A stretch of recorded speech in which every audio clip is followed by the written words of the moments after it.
ब्रेकनंतर आपल्या सगळ्यांचं पुन्हा एकदा स्वागत। तर पीएमएलए कोर्टाने संजय राऊतांना जामीन मंजूर करताना ईडीच्या कार्यपद्धतीवर भलं मोठं प्रश्नचिन्ह उपस्थित केलेलं आहे।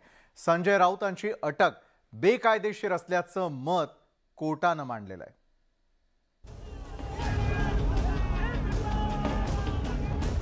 ईडीच्या कारवाईवर कोर्टाचे ताशेरे।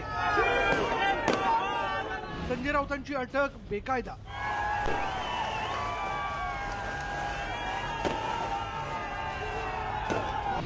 ईडीकडून अधिकाराचा गैरवापर। बुधवारी पीएमएलए कोर्टाने 2 लाख रुपयांच्या जात मुचलक्यावर जामीन मंजूर केला आणि संजय राऊतांची तुरुंगातून सुटका झाली। राऊतांना जामीन मंजूर करताना पीएमएलए कोर्टाने अत्यंत महत्त्वाचं निरीक्षण नोंदवलंय। संजय राऊत आणि प्रवीण राऊतांना अवैधपणे अटक करण्यात आली होती।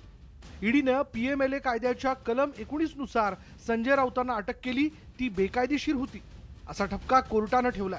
राकेश आणि सारंग वाधवांवर 1039 कोटी 79 लाख रुपये कमवल्याचा आरोप असताना त्यांना ईडीने पीएमएलए कायद्याच्या कलम 19 अंतर्गत अटक केली नाही।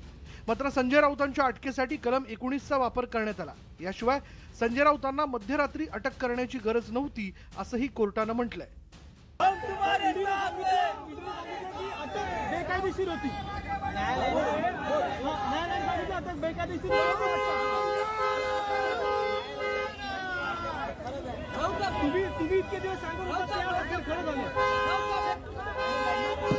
प्रवीण राऊतांना पुढे करून संजय राऊतांनी पत्राचाळ प्रकरणात आर्थिक गैरव्यवहार केल्याचा ईडीने आरोप केला।